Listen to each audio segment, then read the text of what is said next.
Welcome to another edition of the Good Outdoors on 99.5 Kicks Country with Steve, Darrell, and Ronnie. It's everything about the outdoors. Take it away, guys.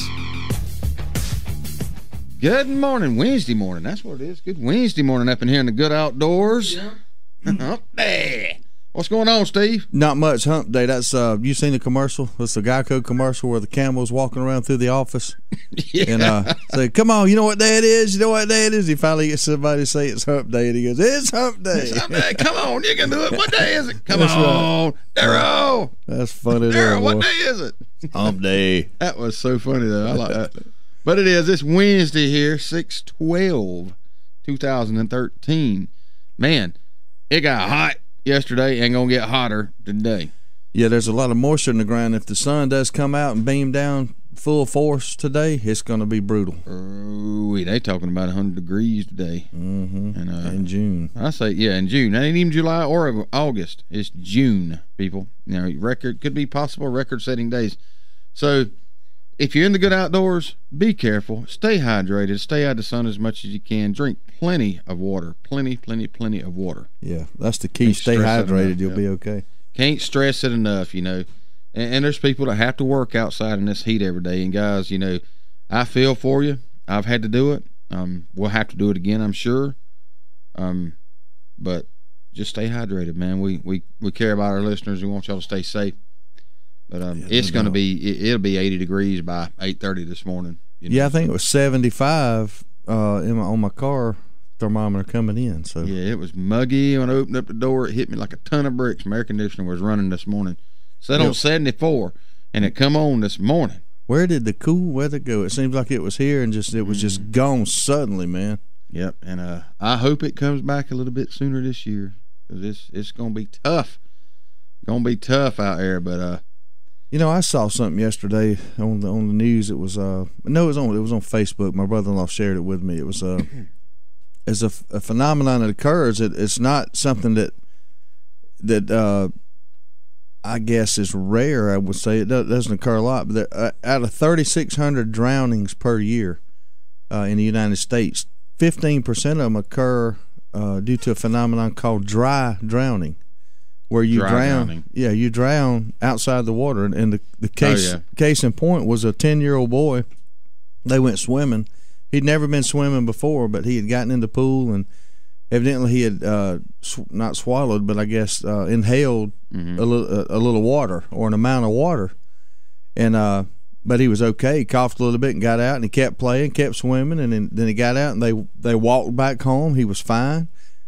His mom helped him bathe, and he was doing fine, and he went in there and laid down in the bed, and he actually drowned laying in the bed. There was water in his lungs, and the water caused his lungs to, you know, do what they do when you're drowning there, and he drowned within 24 hours of being in the pool.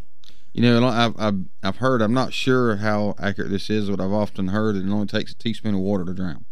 I've heard the same thing. It don't take much, but that is scary, man. That is absolutely scary. You know, I just recently had my young children down at Disney World there, and they're swimming in the pool and having a good time. And you know, Charlie and even Emmy, they swallow water and cough it up, and it's just scary, man. There's no signs, no warning signs, and that's a scary thing. Yeah, man. It is. So you know, you got to be careful out there. You got to keep your eye on your children and be very, very careful out there. So. That's an interesting statistic, though, dry drowning. I never really thought about that. I hadn't either. First time I'd even heard of it. I saw on Facebook this morning this picture of this. I don't know what the heck it was, but anyway, I got it pulled up. It says, alien-like creature is a feeding bride's whale. You know, and I've often seen these whales swimming, and they've got this ripple thing up under the bottom of their chin, like, and I never knew what that was, but now I do. It's like what are them big birds that's on the docks of the... Like a pelican? Yeah, like a pelican. It's a big old pouch up under, and they got a photographer caught this. He was feeding on a school of sardines, and this pouch is just blown up, you know, up under this whale because it's full of sardines. And that is just an amazing pictures to me. I could not believe that. Tons and tons of fish like that, yeah. You would think it would decimate the ocean, but... That's how big the place is. Well, the big blue pond out there. There's, you know, it's unreal how many fish are in that thing. Mm-hmm. But the Cold War with Russia seems to be firing back up here. Oh, really? Yeah, they've offered to give the NSA whistleblower asylum. The one that really?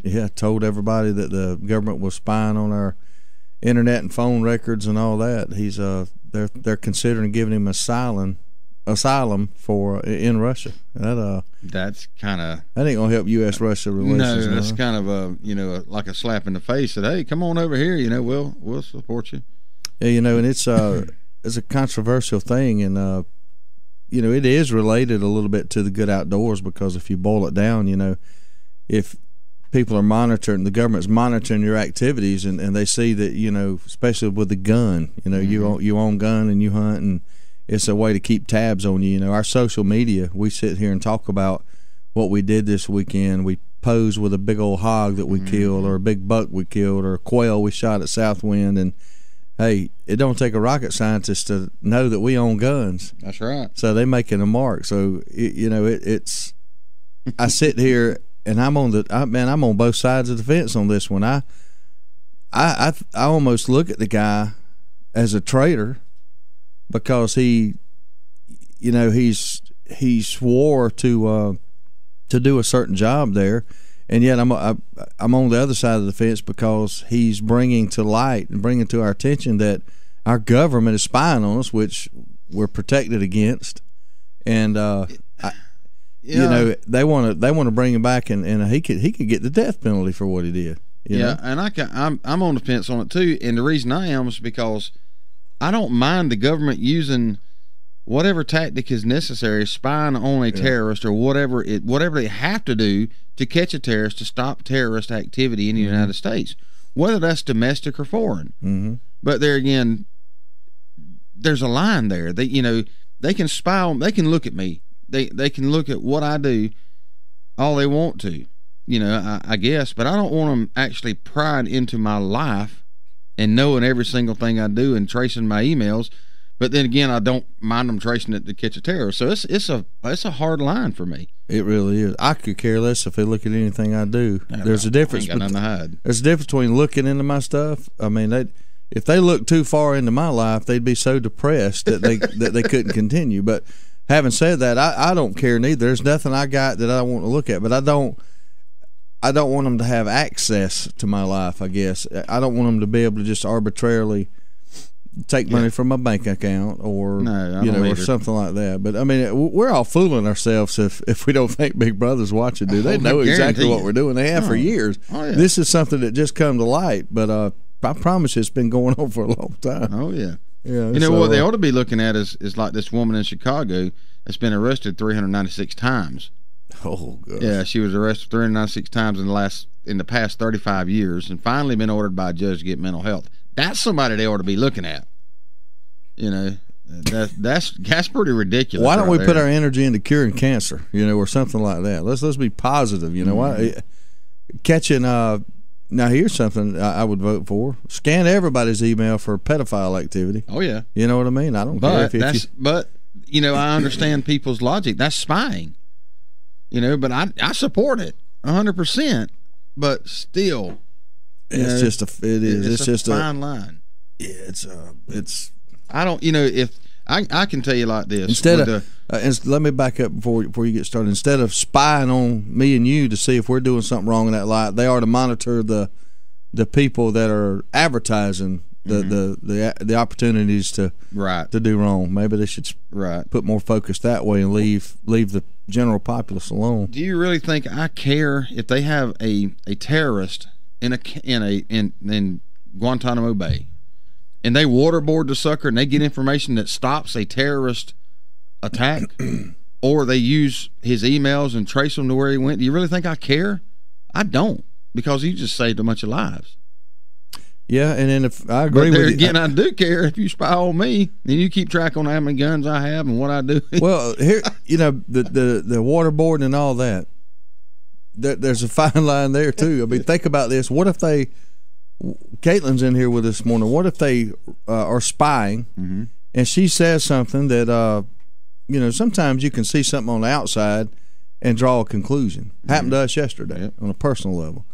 But you can draw a conclusion that that ain't the case, okay? But let's say that they're monitoring young Caitlin here, and they decide that she's doing something wrong, so they haul her off to the jail, and they start interrogating her and saying, well, we've got you, you said this, and she starts trying to explain her situation, and they don't believe her. So they start waterboarding her to get the information. Well, the information never comes.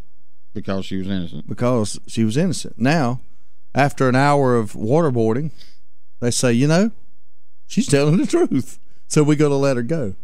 So I guess I'm playing devil's advocate, but let's say we get a suspected terrorist over there, take him to Geronimo Bay, as I like to call it. It's Guantanamo, but I call it Geronimo Bay as a joke from a friend of mine. But we get down there and we torture him. You know, we waterboard him, shock him, whatever we do, and lo and behold, he don't know nothing. So we just, what do? You just let him go? You know, that's the right. Well, I mean, that's the left's argument. That's the left's argument, but why did they suspect him to start with? If they had, you know, valid reasons to suspect them, yeah, I would be ticked off if that was my daughter. Well, they may have valid reasons, you know. When you're monitoring, anyway, they're not going to do. That's an extreme example, and we all know that probably ain't never going to happen. And I'm being facetious in saying it, but the point is, there's mistakes. There's people that's been in prison for crimes they didn't commit. DNA has set them free. You hear it every year. Yeah, and it just goes back to what you said. It's a fine line. You know, where do you stop? You know, what do you do? I just feel like, you know, maybe we're on to something by saying they ought to, you know, look at organizations a little closer, like bad websites and things like that, and monitor the activity of that website. And then if you see somebody's email linked to that website, then go check them out by all means to make sure they're not buying explosives to make a bomb. You know? Yeah. So we're going to take a break. We'll get back, and we're going to get off this subject and get back on outdoors subjects. We'll be right back in about 3 minutes. Here we go again. Every time there's a food plot to be planted, Darrell's nowhere to be found. You see him, Ronnie? He's probably in the truck eating a dang sandwich. I'm sitting right here by this tree, and they don't even see me. Man, that Real Tree AP was designed to blend hunters with their surroundings, not hide them when it's time to work. I'm so hidden, the scooters can't even find me. Okay, Darrell, come on. We got to get this stuff planted. What's that? Hey, stop it. Real Tree. It's so real, a coyote might pee on it. Serves you right, you slacker. The grill might be in storage, but that's what campfires are for. And the backyard party is on hiatus, but that's because everyone is tailgating. Only the seasons change, tastes don't. And when you've got Bud Light Lime, you don't need summer to have a good time. It's the superior drinkability of Bud Light with a splash of 100% natural lime flavor. Look for a Bud Light Lime and find your summer state of mind anytime. It's in the lime. Anheuser-Busch Bud Light Lime flavored beer, St. Louis, Missouri.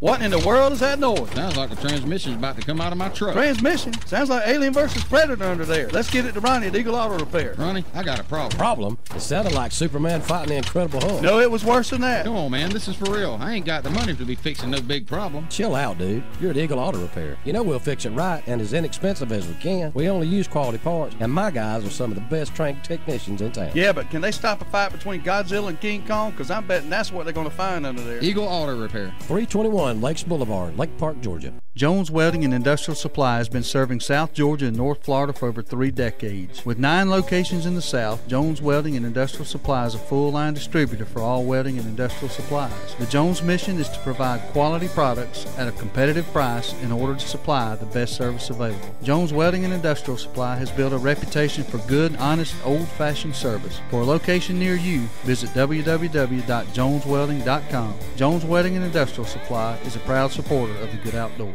It's that time of year. People everywhere will be scrambling to find somebody to take care of filing their taxes. Fast Tax and Bookkeeping at 1407 West Hill Avenue, Suite Q has a quick turnaround time and the knowledge to prepare your taxes properly, making sure you are getting what's due. With $25 1040 EZ filings, electronic refunds in a flash, military and college student discounts, and fast and friendly service, drop by and see Lisa Griffiths and the gang at 1407 West Hill Avenue, Suite Q, or give them a call at 229-253-0181 to schedule an appointment. So you need a car, truck, or SUV? Look no further than Midway Auto Emporium at 4189 Bemis Road, Valdosta, Georgia. Cameron and Melissa Tucker has been serving the Valdosta area for over 7 years now. They are a family-owned and operated local business with hometown values and still believe in handshake deals. With a great selection of used cars, trucks, and SUVs, with a Carfax report on every one of them, along with bank financing at all credit levels and interest rates as low as 1.85% with approved credit. 4189 Bemis Road, or visit their website at midwayautoemporium.com.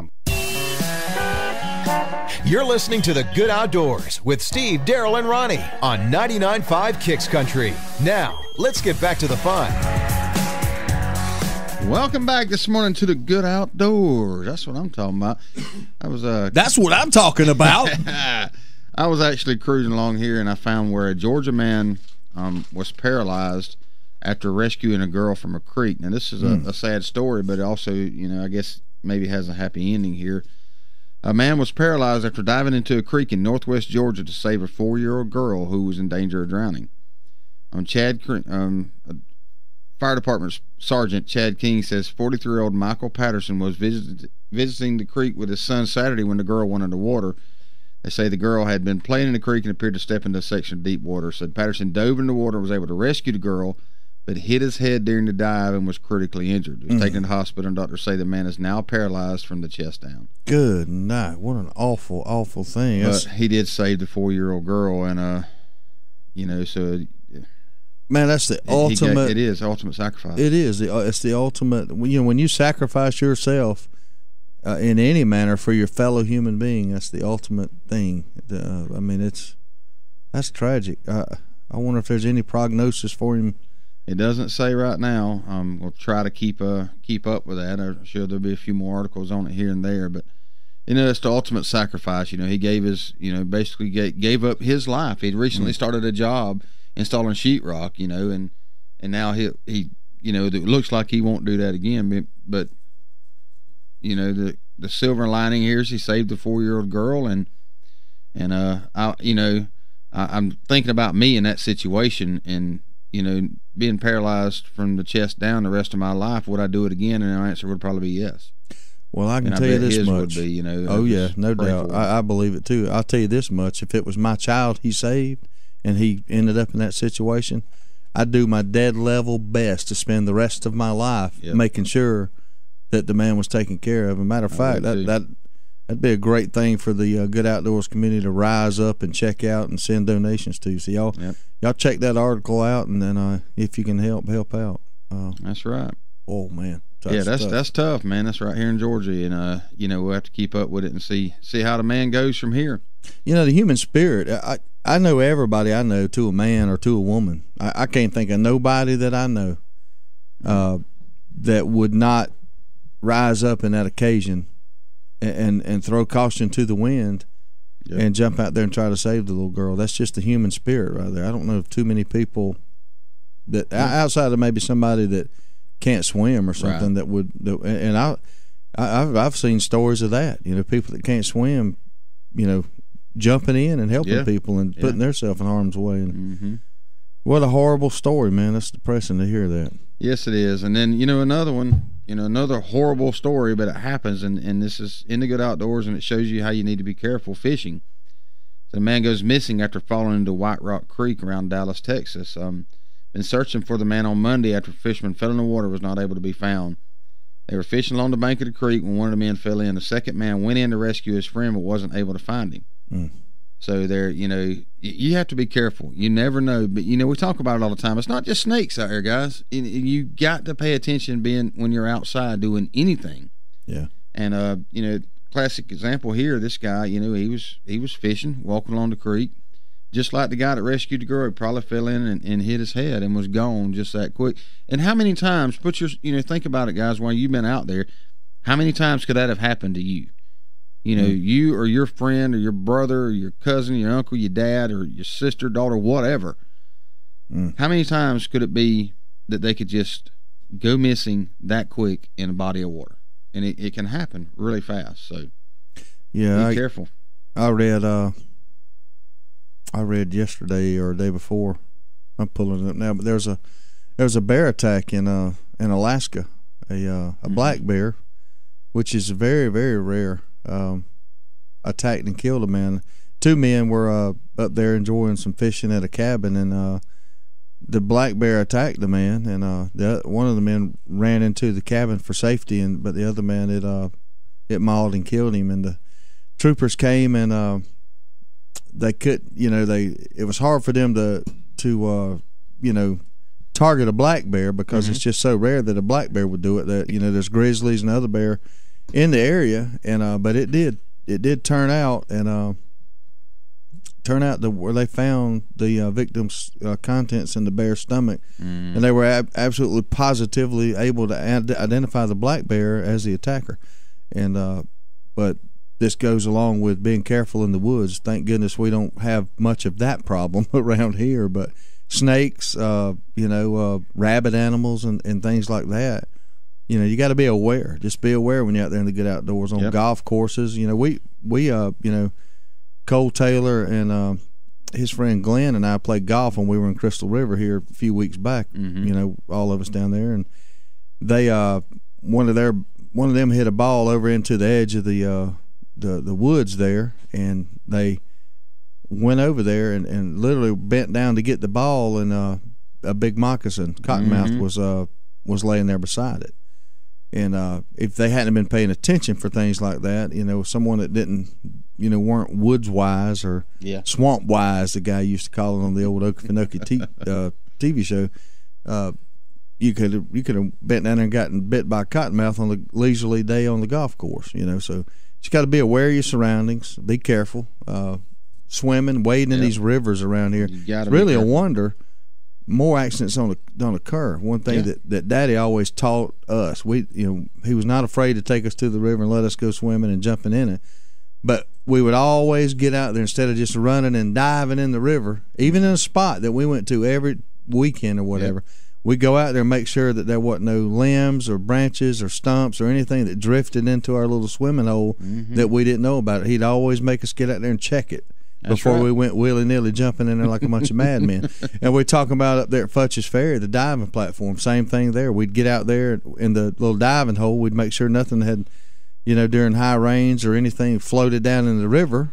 Can you imagine jumping off one of those sections down into the water and land on a bunch of limbs that had floated in there? It wouldn't be a good day. No, it would not. So you got to exercise a little caution and safety in the good outdoors. Now, on another note here, in California, you know how they are on guns and stuff in California. It has a 72-year-old Southern California grandmother shot and narrowly missed a man trying to break into her home Tuesday. She was there with her husband, an 85-year-old World War II veteran. Said she fired one shot from her .357 Magnum around 12:30 a.m. as a man was trying to break into a house. And during the 911 call, Cooper, she can be heard begging with the dispatcher to send deputies and warns that she has a gun ready as her Rottweiler barks in the background. Oh, yeah. Now, this guy evidently was wanting in that house pretty bad. You can hear, when you hear a Rottweiler bark or a bigger dog bark, it's not a little dog. No. You know it's a bigger dog, and you still want that house. He started at the front door, come around to the back door, and she's pleading with him, said, she said saw a silhouette just inches away through the glasses, began to slide open the door, and she screams to the dispatcher, "I'm firing," as a loud bang goes off. Then she curses at the suspect, shouting at him to back up. "You better get here, the police here. I don't know whether they hit him or not." And he runs away. Well, to catch the guy, and he was not hit, but he was scared though. As they were talking, she'd owned a gun for 20 years, legally owned, purchased, properly registered, and everything. She said even though the dog was barking, he was still desperate to get in, so who knows what might have happened if she didn't fire that round. Said she's a soft-spoken and composed older lady, 70-something years old. She said, "I'm a Christian woman, and I'm very proud of it, and I don't curse. But after I shot, rage just took hold and blasted away. And in fact, afterwards, my husband said, I've never heard you talk like that." She got wound up. "I'm going to bust a cap in your beep." She said she's grandmother, 15-year-old grandson, says she doesn't regret firing the weapon. So, amen, Granny. Yeah, I know. I don't mean to shoot anybody, but if you break it in on me, I'm going to bust a cap in your butt. Yeah, that guy, he was desperate if he was still coming in to hear that dog. I mean, a Rottweiler makes a pretty intimidating bark, and for him to still want to come in there, man, he He needed to be shot at. Pets, you know, they're good for a lot of things. Home protection, protecting your property, companionship. But did you know they can also save you money, Darrell Simple? Really? Yes, they can. Really? Think about this. If you exercise with your dog, you get out there and you walk your dog, that saves you money, because that money that you would spend at a gym for a membership to exercise, if you take the cost of the dog food and the upkeep of that, most of the time it comes out cheaper than owning a gym membership, studies have shown. So having a pet can actually save you money. If that's the case, I'm going to go get me 10 dogs today, because I can save a lot of money. I can save a lot of, maybe $15. I'll save even more money. Let's go get them. Let's do it. Let's go get them. Did you see where Tiger Woods was surprised at a press conference at the U.S. Open? You didn't see that, did you? I don't know if I did or not. If you mean he was surprised by talking about Sergio, yeah, I saw it, but I don't know what else. He it was during the press conference, and you know, people asking you questions and all this, and then a young woman kind of speaks up and said, "What do you do off the course in order to be at ease and relax?"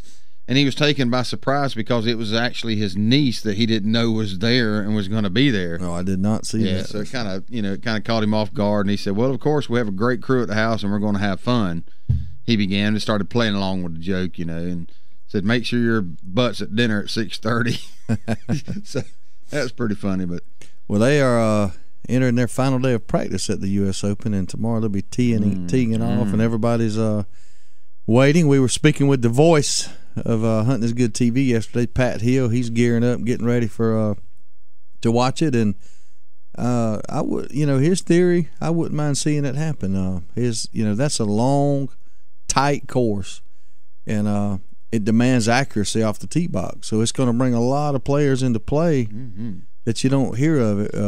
So maybe the Fred Couples and the Davis Love the Thirds and the Jim Furyk's and the guys that are real accurate off the tee box, they may be hanging around on Sunday. And your big bombers like Phil and Tiger and Rory, and Adam, they may have to scramble out of the woods, so it may be a little challenge there, but we'll see what happens. We're going to take a break here on the Good Outdoors. We'll be right back. You listen to 99.5 Kicks Country. There's only one place in Valdosta if you want the freshest seafood in town. It's Bubba Jack's Crab Shack at 1700 West Hill Avenue. They got wild Georgia shrimp cooked about any way you could want it. Fried, peel and eat, grilled, or buffalo style. They got a Wednesday night oyster special at $7.99 a dozen, and that ain't no mistake. $7.99 a dozen, Wednesday night only. Bring the kids with you, and if they don't eat seafood, get them some chicken tender baskets or hamburger hot dog. And do not forget to try the fresh cut, hand-dipped onion rings at Bubba Jack's Crab Shack, 1700 West Hill Avenue, Valdosta. Val Optics on Patterson Street in Valdosta, Georgia has been providing 1-hour service for 25 years. From eyeglass repair to eye exams conducted by one of 2 on-site optometrists, Val Optics is there for all of your eyesight concerns. There is no need for an appointment, and most insurances are accepted. Val Optics also accepts outside prescriptions. So if you need eyeglass repair or an eye exam, stop by Val Optics at 601 North Patterson Street, Valdosta, Georgia. 25 years in business says it all. Service. It's a very simple word, but you'd think it's French. At Deep South Sanitation, our service will never be questioned. We are there when we say we'll be there. If there's a couple extra bags by the can, we pick it up. Deep South Sanitation don't care if the lid won't close. All the more reason to dump it. If you're elderly or disabled, the Deep South Sanitation team will get your can, dump it, and put it back. If trash blew out, we don't leave it, we pick it up. Keep the money you pay for sanitation services local by supporting Deep South Sanitation, a locally owned business. Call Carrie Scarborough today at Deep South Sanitation, 229-559-0200. Hey, this is Judd with T3 Outdoors. T3 Outdoors is Valdosta's newest Blue Buffalo dog feed dealer. We also carry 50-pound, 13% sweet feed for $8.99. But hey, feed isn't all we do at T3 Outdoors. We have one of the best selections of guns in town at some of the best prices. We buy, sell, trade, and consign guns daily. Last but not least, archery season will be here before you know it. We are Valdosta's exclusive Hoyt and Bowtech dealer with 2013 packages starting under $650. Please visit us at T3Outdoors.com to learn more today. Hello, everyone. Dim the lights. Let's do this. Let's get to it. Let's go. Introducing the winner of Austin's Idol and receiving a $1,000 Austin's gift card, Mr. Steve Seller. If you want a steak, a salad or fish plate, maybe drink a beer with a friend. Come in as you are, it ain't just a bar at the SEC. The good times never end, a basket full of peanuts, and the best part is, it's an addiction you never have to quit. If you need a break, come along with me to Austin's Cattle Company. Oh yeah, to Austin's Cattle Company. Austin's would like to thank everyone that participated in the contest. And helping Austin's to remain an addiction you never have to quit. Congratulations to our winner, and thank you from Austin's Cattle Company. It's the Good Outdoors on 99.5 Kicks Country. Now, let's get back to the fun, talking about everything to do with the outdoors with Steve, Darrell, and Ronnie. Welcome back to the Good Outdoors on 99.5 Kicks Country, broadcasting live and in color every Monday through Friday from 4 a.m. to 6 a.m. here on 99.5. Well, Caitlin, the covey of quail has flushed and risen up here in the studio, and we call that having to go to the bathroom. Darrell has an uncanny knack of getting struck, and the call of nature hitting him at the most inopportune times, and it has happened yet again. Has your dad always been this way? Kind of, yeah. It was our dinner last night. He said that he ate, Jack Daniel's barbecue? Yes, sir. Did you eat some of that? I didn't eat it. It smelled weird. It smelled weird, but evidently there was something weird about it, because it's causing some discomfort. The quail are restless at that. Tim Tebow, we talked about yesterday, going to the Patriots, and the details of his contract were divulged yesterday, and he signed for the 4-year player minimum, just a paltry sum. I don't know how he's going to get by, Darrell Sample. He's only getting $630,000 a year. How's he going to make it? How can you pay your bills on that? That's 20 years life for me. Yeah, and you know what? It ain't even guaranteed money. I mean, if he don't make the team, he don't get paid. That don't seem right, does it? I mean, you ought to get paid whether you work or not, shouldn't you? Ain't that the way it works? That's right. You seem like it, but yeah, he's going to, that's all the talk in the sports world. Speaking of sports, we'll go ahead and get into the fact that the San Antonio Spurs absolutely put a butt whipping on the Miami Heat. Paid them back for the butt whipping they got, and I'm telling you, that's one of the hardest series to figure out that I've ever witnessed. It's close. It's the first game we went down to the final seconds, San Antonio pulling it out. Then the second game, the Heat blew the Spurs off the court, and you think, well, they've got their heads screwed on straight now. It's going, they're going to take care of business. And lo and behold, they go to San Antonio and they get the favor return on them, and about a 30-point win by the Spurs. And now we got a series 2-1, and I can't figure out who's going to win it. So we'll see. We'll keep watching. But we got a call coming in. We'll go ahead and take the call as Darrell re-enters the Black Crow Studios this morning. Good morning, caller. You're on the Good Outdoors. What's happening? Not much. Not much. You off work? Oh yeah. What you planning on doing today? I'm fixing to ride down, not right now, but about an hour or so, ride down to the new property we're getting. Check it out, see what kind of activities on it? Yeah. You're probably going to go down there, scope it out, get the lay of the land, learn your way around it, see where your food plots need to go, and that's a lot of fun right there, ain't it, Ryan? Oh, yeah. That's one of the best parts, trying to figure it out. That's exactly right. That's what we've always loved, man. It's just exciting getting there, getting your trail cameras out, learning the land, trying to figure out and strategize, and then hopefully on opening morning that big buck steps out there and all your hard work pays off. Oh yeah, this place. I don't know how the bucks are going to be, but I can tell you it'll be full of deer. What county's in? Clinch. Clinch County. Good. Is it going to be a still hunting club, or y'all going to dog hunt it, or? We're gonna still hunt it. Good deal. How many acres you got down there, Ron? 755, I believe. 752, 755, somewhere in there. Well, I'm sure we'll get the invite, knowing how good of friends we are, that we'll go down there. You do all the work now. We just want to go hunt. Oh, yeah. You said it's loaded with hogs and everything. I'm sure it is down there. Yeah, it's on Card Island. It's got Card Island in it. Mm-hmm. And the guy that owns it, he was telling me that there is a pretty good bear population in there. That'd be interesting there now. So I may actually see what it would take to get one anyway. Well, I wonder if you can dog hunt the bears on that smaller property. The deer dog hunting, you have to have 1,000 continuous acres. I don't know about the bears. I mean, heck, as long as you're in a legal county, I mean, you could really do it without even having dogs. Oh yeah, you can hunt them. I mean, I'm not saying you can't still hunt them. But can you bait them? No, you cannot bait bears. No, sir. No, it's hard. It's hard to still hunt a bear around here. Now, if you can find a food source or create a food source, legally, you'd have to plant it or find, I don't know, maybe if you can find how they, do the bees, and if you can find a bear that's visiting those things and messing them up, you might can pattern him a little bit. But I imagine it's pretty hard to still hunt a bear. And then I don't think the season's very long. No, the season's very short. It's weekends only. Yeah. It's what is it? Thursday, Friday, and Saturday, I think, or either Friday, Saturday, and Sundays, and it's only for like 3 to 4 weekends. But I would imagine, you're just gonna have to try to find some bear sign and basically hunt them like you would a deer. Find out where they are, get your climber and climb up, get where you can see a good ways with your rifle, and hope one walks out. That'd be about the only thing I know to do. Well, it's just like deer. You can feed them, you just can't hunt over bait. Yeah. So get them coming in there and try to get check your local bait up. Check your local game laws. I don't know.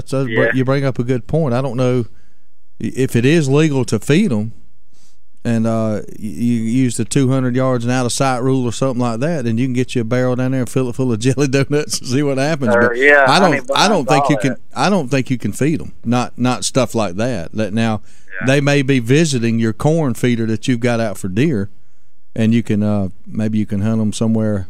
Get around that. That's interesting. I'd like to look up the rules on that. Yeah, I was talking this time last year when we got into that other property. I was talking to a game when we had a monster bear on camera. And he was telling me, that the bears are getting so bad in a Macon area. Yeah.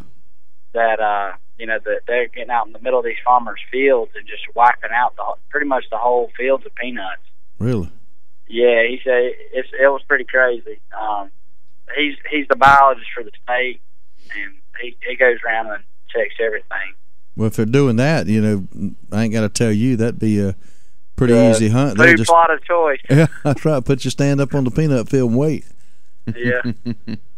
Good deal. Well, keep us posted on how it's going down there. Oh, yeah. There's going to be some work done here in the next few weeks. Well, don't call us for that. Just let us know when you're ready. I may call Darrell up, get him. Come on, I can go down. I can probably break free one day and go down there and ride with you. Can't go today, but I can supervise. We'll go down there and look at it. Can always use more supervisors. Is there dog hunting? Ryan, is there dog hunting around it? Not right around it. No. It's this guy actually owns a lot more land around it, and the way he's got it right now is it's set up in several tracks. I'm actually getting 2 of the tracks.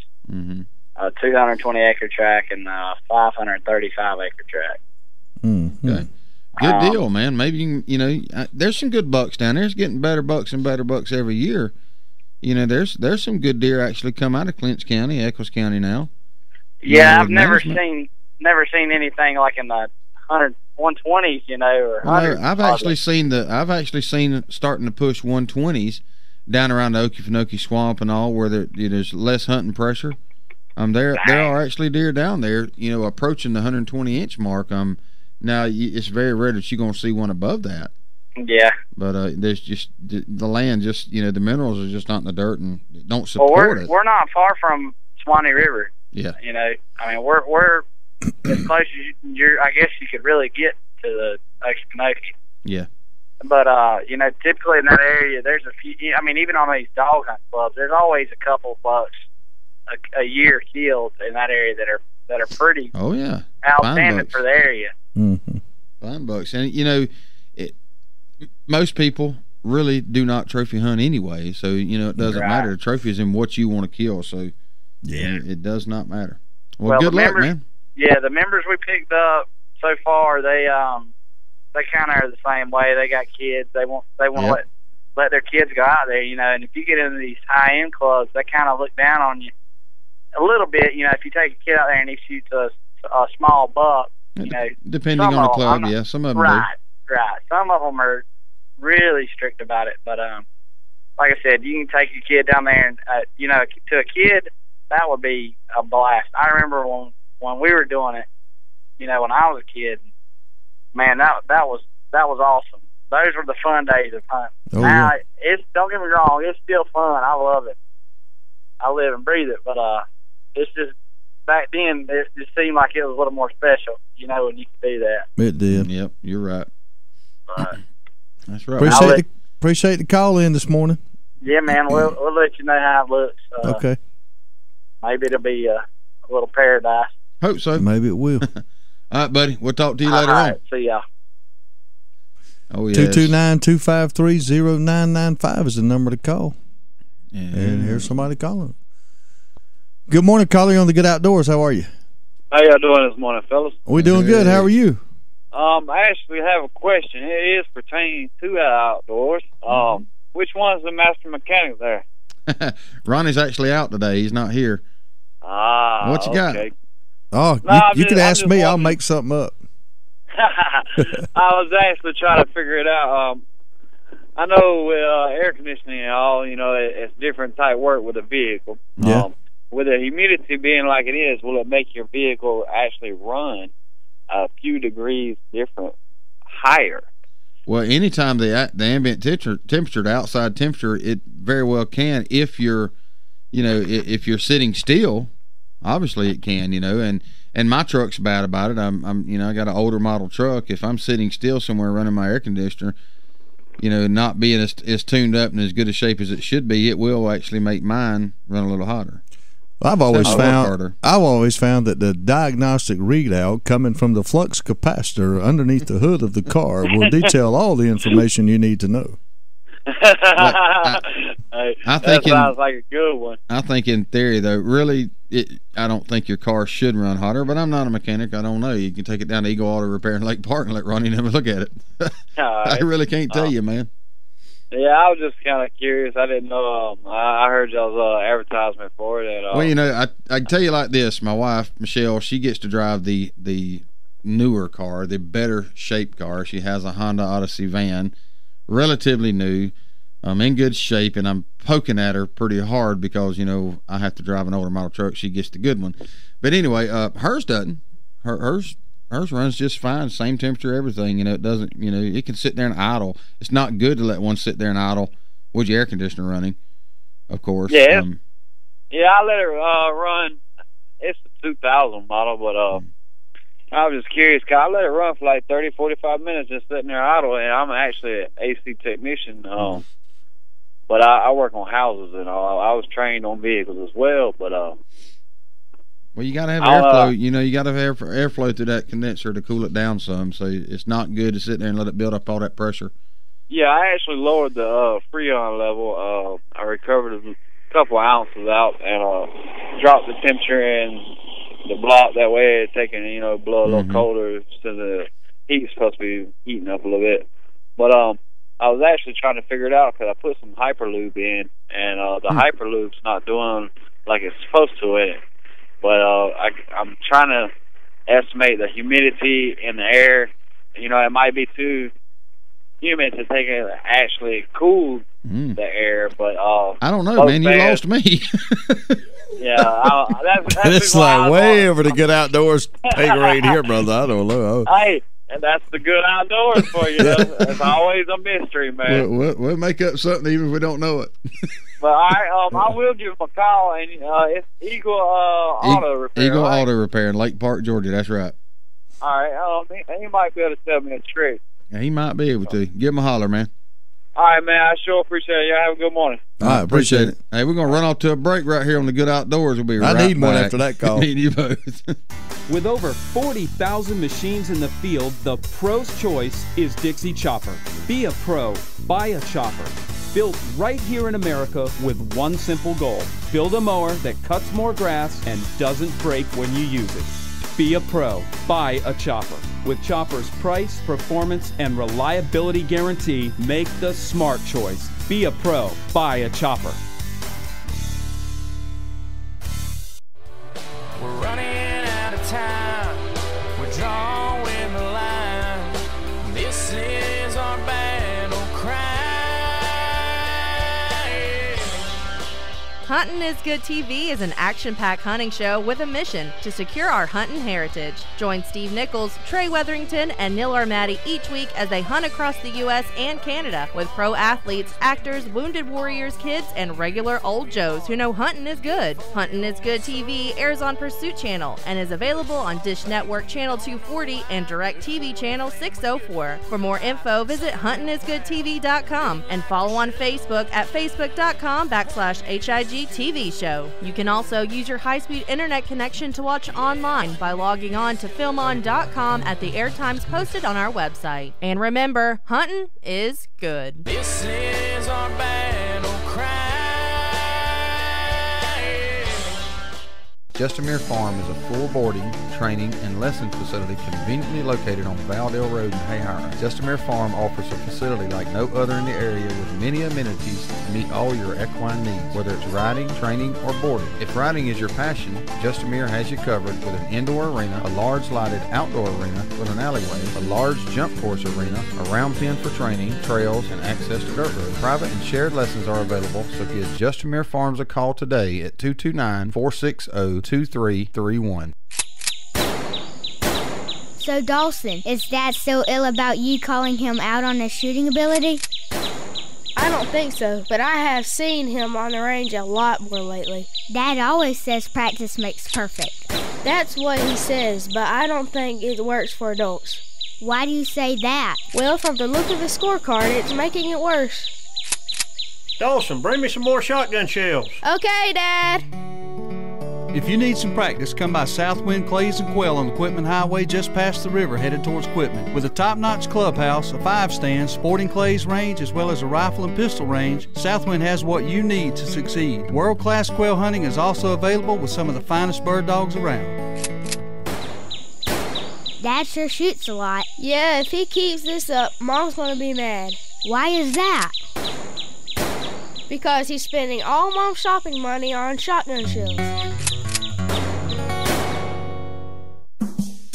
It's the Good Outdoors on 99.5 Kicks Country. Now, let's get back to the fun, talking about everything to do with the outdoors with Steve, Darrell, and Ronnie. Welcome back to the Good Outdoors. Hey, man, we need to get that webcam up so people can enjoy what we talk about during the break. Hey, before we get started, I got a comment to make. You know that Jared Fogle guy from Subway? I saw that.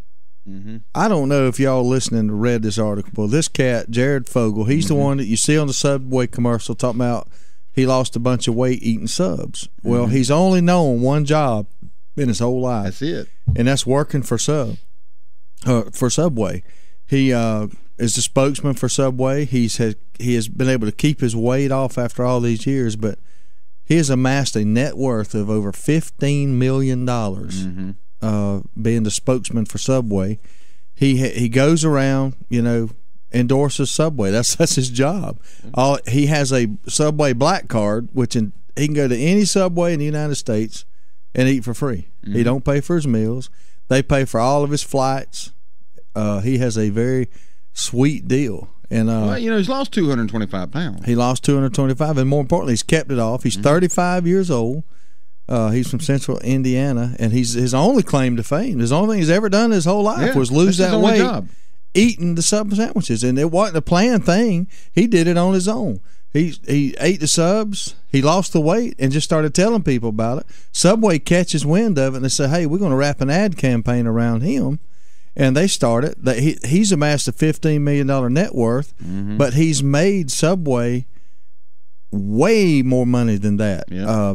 Think about it. I mean, I think about me when I first started even paying attention to Subway. It was because of this guy on the commercials talking about how healthy it was, And Subway's sales shot up 20% during his first national ad campaign. He's since filmed more than 300 commercials, but Subway sales shot up 20%. Overall sales more than tripled to $11.5 billion in 2011, from around $3 billion when he first started. Well, I don't know if he's actually that smart of a cat to figure out. You know, I mean, it goes and tells a story. He got up to 425 pounds. He had sleep apnea from being overweight, and it worsened, and he fell asleep at the wheel one night and didn't hit anything, but he veered off into the grass, and it scared him enough that I don't know if he's that smart of a cat that said, Subway's a relatively new franchise coming on, and I'm going they boast it being healthy, and I'm going to eat just Subway, and I'm going to make millions of dollars, or if he actually you know, took basically the challenge before it was even a challenge and got on Subway and actually, you know, lost the weight. The story, I clicked on a link there. The story was it's simply by accident. He lived about a block from a Subway store. So just randomly, he went in there and started eating healthy. Just picked Subway. I mean, he could have picked Blimpie if it had been closer, or Jimmy John's if it had been closer. It just happened to be Subway.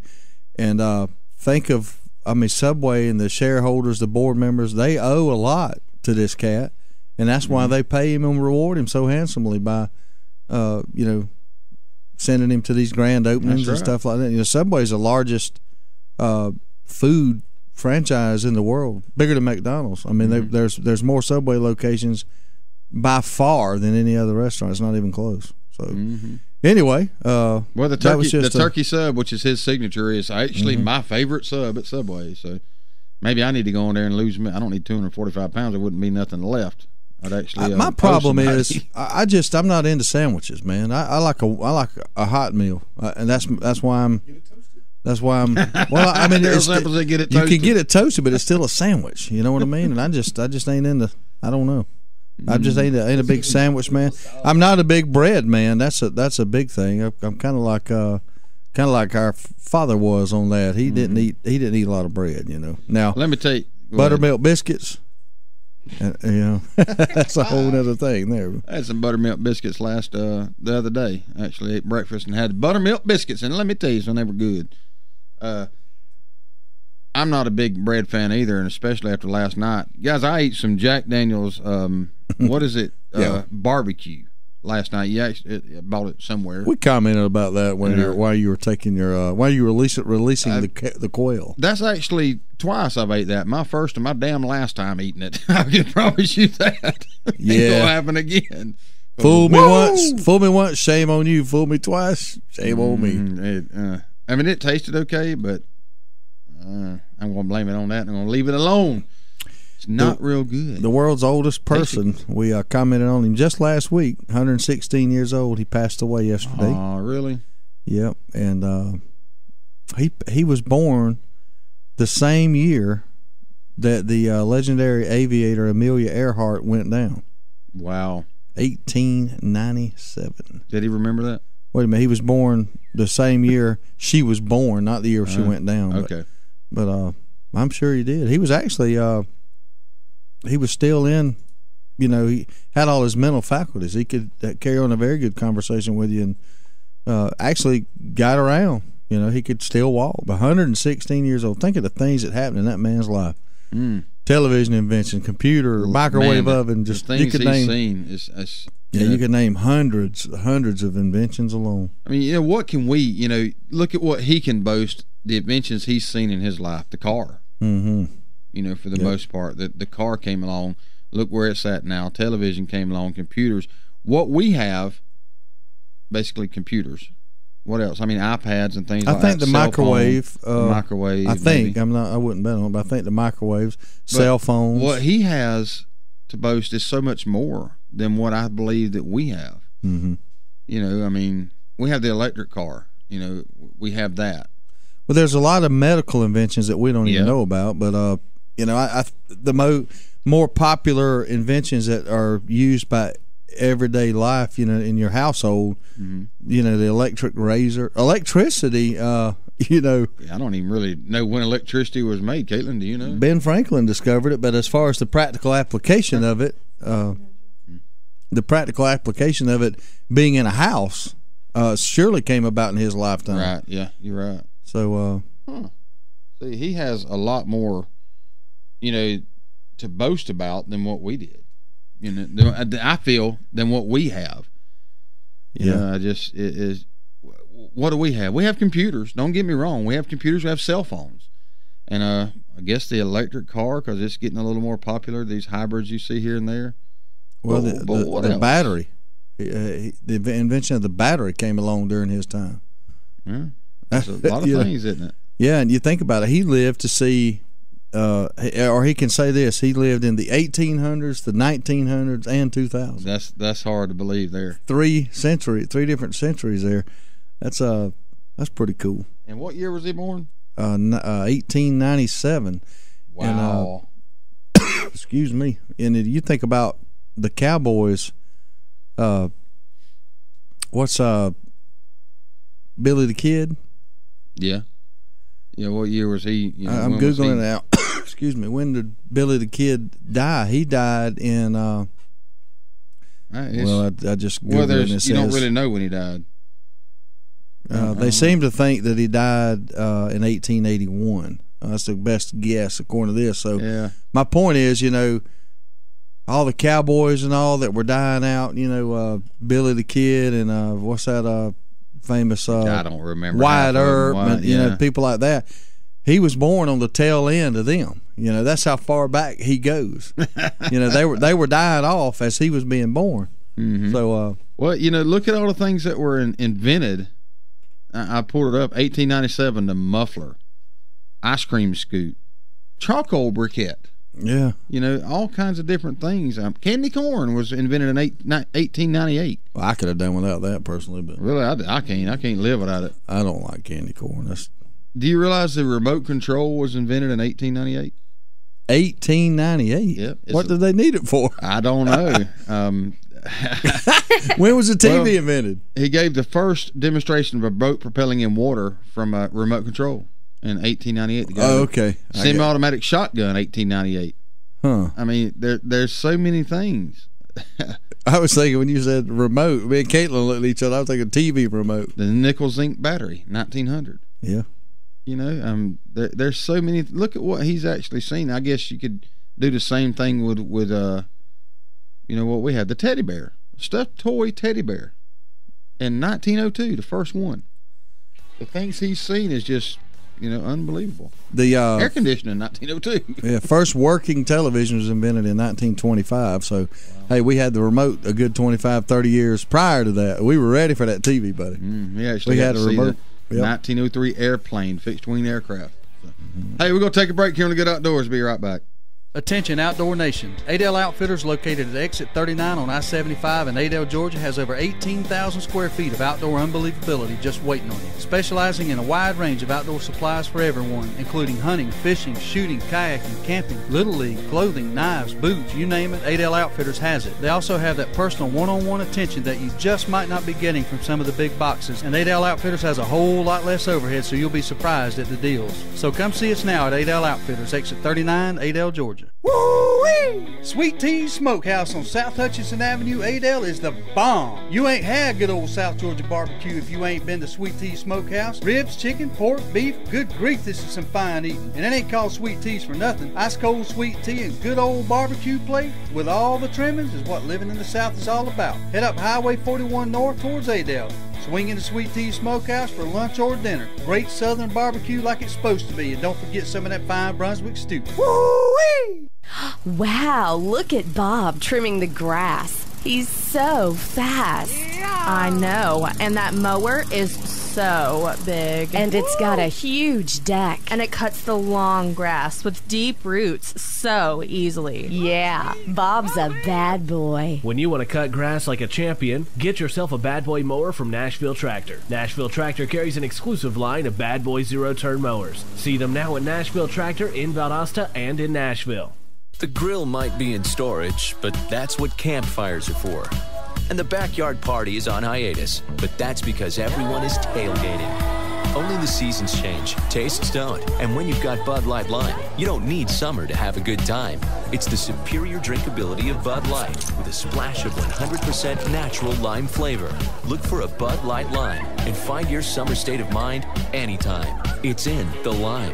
Anheuser-Busch Bud Light Lime flavored beer, St. Louis, Missouri. Brigman and Brigman Cabinets in Hayhira, Georgia specializes in custom-built cabinets. You can come in and sit down with our staff and start from scratch to develop the perfect cabinet layout, or bring in your plans and start there. From design to installation, Brigman and Brigman can help you every step of the way. Estimates are always free, and your satisfaction is our goal. Whether it's a remodel, a spec house, or your custom-built dream home, give Brigman and Brigman Cabinets in Hayhira a call at 229-794-2108 to set up an appointment. Crystal River Seafood on St. Augustine Road in Valdosta is a fine seafood dining experience. Folks from miles around come in to enjoy the fine seafood and friendly atmosphere Crystal River has to offer. Their friendly staff makes your dining experience one to remember, as well as one to repeat. Fish like grouper, salmon, mahi, catfish are always great choices, along with shrimp, oysters, crab cakes, and crab legs. Hey, you're not in the mood for seafood? Order a juicy ribeye steak. Crystal River Seafood is open for lunch and dinner. Crystal River Seafood, 958 St. Augustine Road, Valdosta, Georgia. WKAA Willacoochee, Valdosta. Thanks for making us number one. 99.5 Kicks Country. It's the Good Outdoors on 99.5 Kicks Country. Now, let's get back to the fun. Talking about everything to do with the outdoors with Steve, Darrell, and Ronnie. Good morning. Welcome back to the Good Outdoors, the 5 o'clock hour. We're kind of talking about inventions. The guy that passed away that was 100-something years old, he lived in the 1800s, the 1900s, and the 2000s. And we're going over inventions. And Chad Everett chimed in this morning. Good morning, as did Denver Goblin. But, Chad, you need to say thanks to this guy, or not thanks, but you need to think about this. Without him, Chad wouldn't have a job right now with the Air Force. Well, not without him, but he actually saw the invention of the airplane in 1903. Yeah. Yep. So, Chad, this guy saw the creation of your job. So, one way to look at it. Kind of, Googling around on the internet, it led me to a site that talks about the top 10 inventions since the year 200. And there's some interesting ones on the list. The top of the list is the light bulb. And I can see why that was on there. The number 2 top invention of all time, according to this survey here, is the internet. Now, I don't know about that. I agree with that because the internet does so much now where people are way too dang dependent on it. Yeah. As I am too. The printing press, that was a big one because newspapers and things like that were, that was the way you got your news. Of course, the automobile, the television, the camera, airplanes, and the number 10 one is Metal Gear Solid. The MGS franchise is by far the best of all other modern games. I don't know what the heck that is, but for it to be in the top 10, it's got to be some sort of a joke to me. But number 9, best invention since in the past 200 years. We'll take the call and we'll keep it suspense. Good morning, caller. You're on the air. How are you? Good morning. It's Chris from Bob's Place. Hey, Chris. What's happening? I don't even have internet on my phone. One of the best inventions was invented by a man named Thomas Crapper. Well, I wonder what he invented. You just stole my thunder because the number 9 best invention in the past 200 years is the toilet. Call me psychic. You are psychic. It is so famous that they wrote a song about it. Really? And the guy who invented basketball was James Naismith. Yeah, James Naismith. That's correct. Yep. Full of knowledge there, Chris. Yep. At a YMCA. Yep. Baseball was invented by Abner Doubleday. That's been invented in the past 200 years. Yep. Pretty neat. But we appreciate you calling and ruining my teas there, Chris. Way to go. Thank you. Somebody had to do it. Somebody had to do it. That's appreciate it, man. Y'all have a good. All right, you too. Yeah, they wrote a song about the toilet, and it's with a popular tune. You'll recognize it. I'm not going to sing too much of it, I don't think, but I'll tell you the words, and y'all can. You got it? Let's see if we can play it right quick. There might be going to play this. He's teeing it up. This ought to be interesting.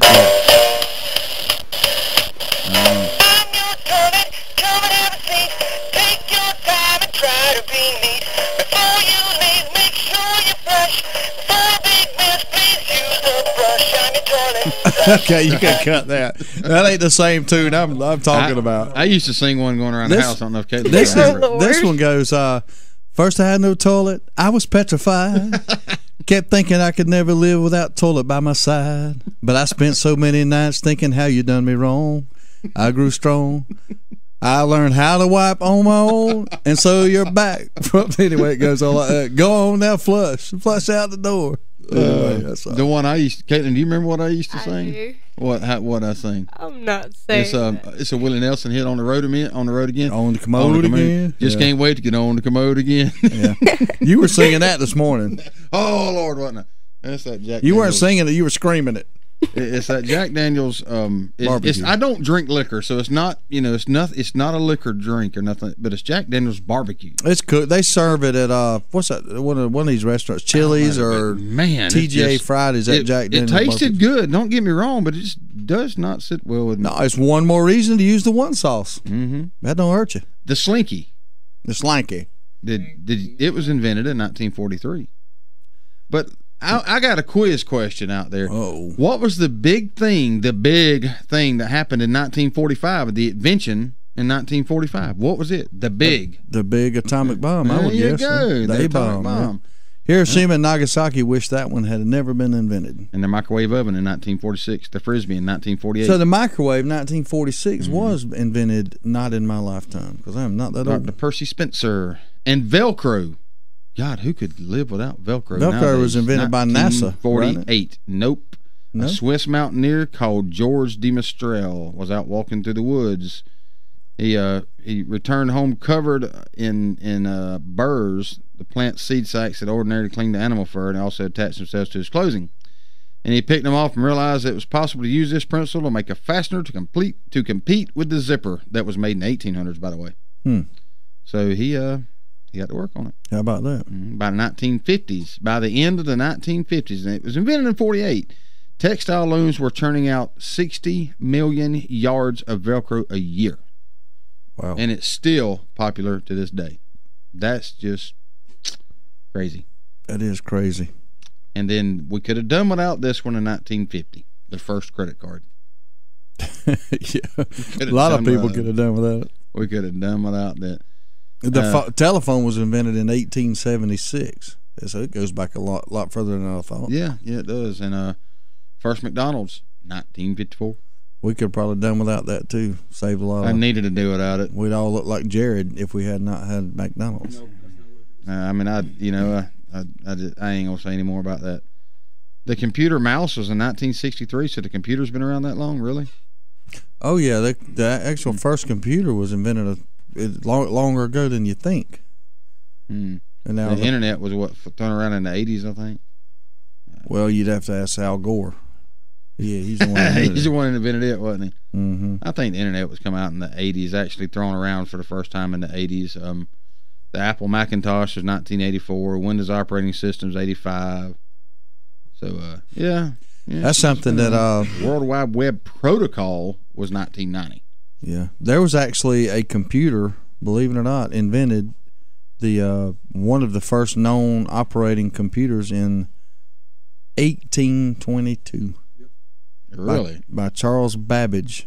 Yep.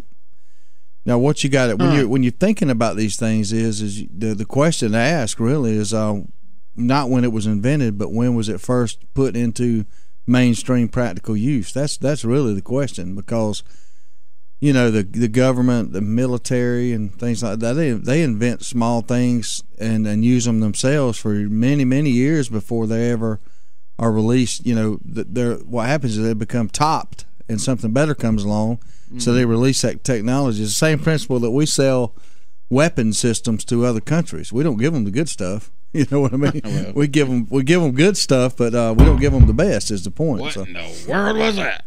Got a rookie radio girl over here adjusting her mic while we're on there. You know what that sounds like to me? One of them shows on TV, Law and Order or whichever one it is. So you can do little things like this right here, and you can hear it. So when you go and hit it real hard, or that, I mean, you can't do that. To get it out of my face.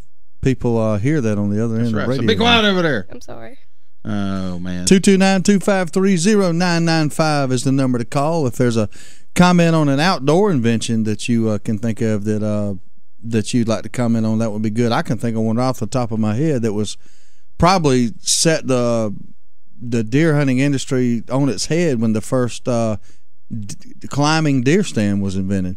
Think about that. All the people that used to hunt from the ground, or they figured out they could get in an elevated position and climb up a tree, maybe even nail some boards up there. But the first guy that invented a mechanical device to where he could go up to a pine tree in the perfect spot and shimmy up that thing 15, 20 feet, get an elevated position, that turned the deer hunting world up on its end. That's a good invention. Of course, the rifle scope. I mean, my goodness, when the rifle scope was invented, the Indians were in trouble. Yes, they were, and the enemy in general. There's a lot of inventions, or so to say. I'm not going to say or inventions, ideas. That's right. Ideas that came along.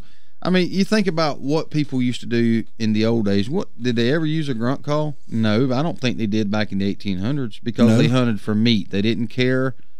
They wasn't out there to buck hunt. But I bet you there were some guys out there. They knew doing grunt calls with their mouth. Yeah, a long time before they said, "Well, we'll invent one." What about turkey hunting? Look at all the turkey hunting inventions. The mouth call, the slate call, the different calls. But there's a lot of ideas and inventions. Oh man, deer scent. Who's the first guy you reckon that decided? I'm gonna catch me a doe, and every time she pees, I'm gonna collect it, put it in a jar, and I'm gonna use that when I go hunting. That joker was thinking outside the box, wasn't he? Yes, definitely, definitely. But we talk about 5 inventions that changed hunting, and Peterson's Hunting has this out there. One of them was a rifle scope. The compound bow. Oh, the compound bow. Think of that, man. If you've ever shot a recurve compared to a compound, that's like night and day. That's hey, Bulldog C. Hall just texted me. Zebco fishing reel, 1949.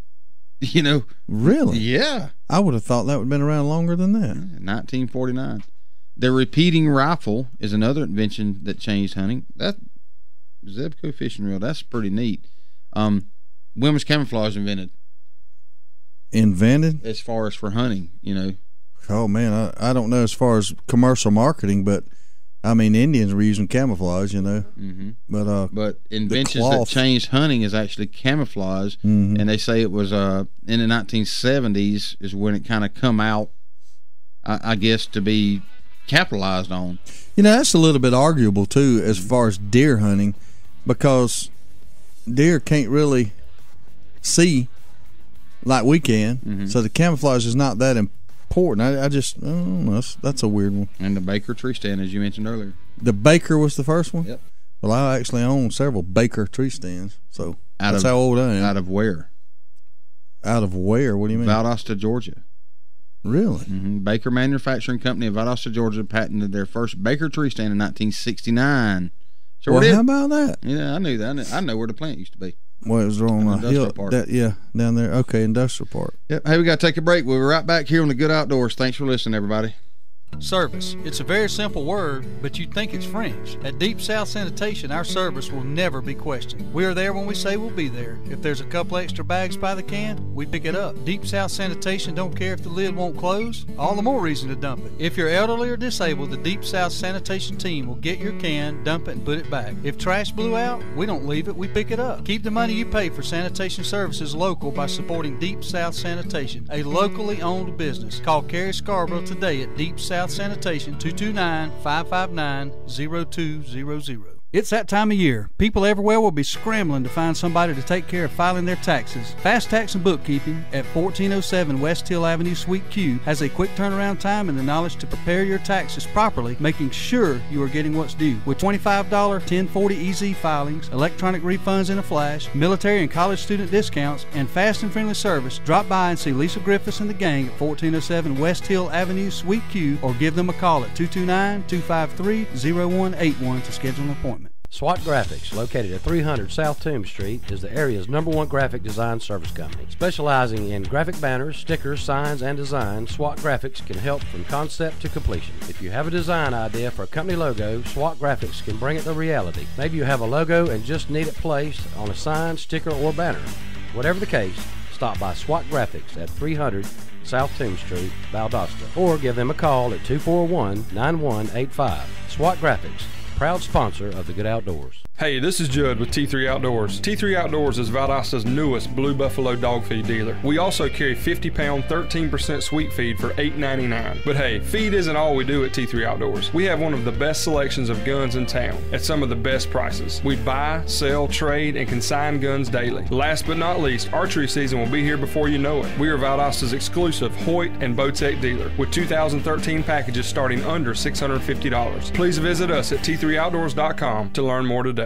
There's only one place in Valdosta if you want the freshest seafood in town. It's Bubba Jack's Crab Shack at 1700 West Hill Avenue. They got wild Georgia shrimp cooked about any way you could want it. Fried, peel and eat, grilled or buffalo style. They got a Wednesday night oyster special at $7.99 a dozen, and that ain't no mistake. $7.99 a dozen, Wednesday night only. Bring the kids with you, and if they don't eat seafood, get them some chicken tender baskets or hamburger or hot dog. And do not forget to try the fresh cut, hand-dipped onion rings at Bubba Jack's Crab Shack, 1700 West Hill Avenue, Valdosta. Justamere Farm is a full boarding, training, and lessons facility conveniently located on Valdale Road in Hayhire. Justamere Farm offers a facility like no other in the area with many amenities to meet all your equine needs, whether it's riding, training, or boarding. If riding is your passion, Justamere has you covered with an indoor arena, a large lighted outdoor arena with an alleyway, a large jump course arena, a round pen for training, trails, and access to dirt roads. Private and shared lessons are available, so give Justamere Farms a call today at 229-460-2331. You're listening to The Good Outdoors with Steve, Darrell, and Ronnie on 99.5 Kicks Country. Now, let's get back to the fun. Welcome back this morning. We're talking about top outdoor inventions. You know, that's kind of what we've got on to. And, you know, we talked about the Baker's Tree Stand being invented here in Valdosta and different things. And somebody texted me. Guys, I've lost all my contacts. Not all of them, but a lot of them that I've gotten recently when my phone kind of malfunctioned Saturday while out in the ocean. So I don't know who some of the people are that's texting me, but Bulldog Sea Hall piped in with the Zebco fishing reel. You know, I thought it would have been earlier than that. Me too. 1949, which is pretty awesome. But then somebody texted me with Thermacell. Mm-hmm. You know, and the Thermacell is one of the best inventions ever. Yes, I love it for outdoors, man. I love it. I can't live without mine when I go hunting or fishing. So, you know, that's pretty good. Yeah. Appreciate that, Kevin. The Thermacell, you know, is a great invention. It was actually invented by accident, sort of. The Allegra Lowett from Thermacell invented it. It was a person that had their family had a company that had a handheld hair dryer that worked off of a battery, or not a battery, the fuel, the butane cartridge there. It would make the hair dryer run portable without having to plug it in. So they took it, kind of morphed from that technology into an appliance that would heat up a pad there, a mosquito repellent pad. And that's how it was. That's how it grew from there. And millions later. Yeah, and it actually she was already worth millions off of her hair drying apparatus. And then the Thermacell came along and actually blew that invention away. And now, to the point she sold off, from what I understand, she sold off her hair drying thing, and now she just markets Thermacells, and obviously doing very well. It caught on in the North way before the South, and you think about that, it makes no sense until you really realize what's going on. Bear hunters are the ones that really started using Thermacells before people down here in the South did, because of the flies, the biting flies and insects.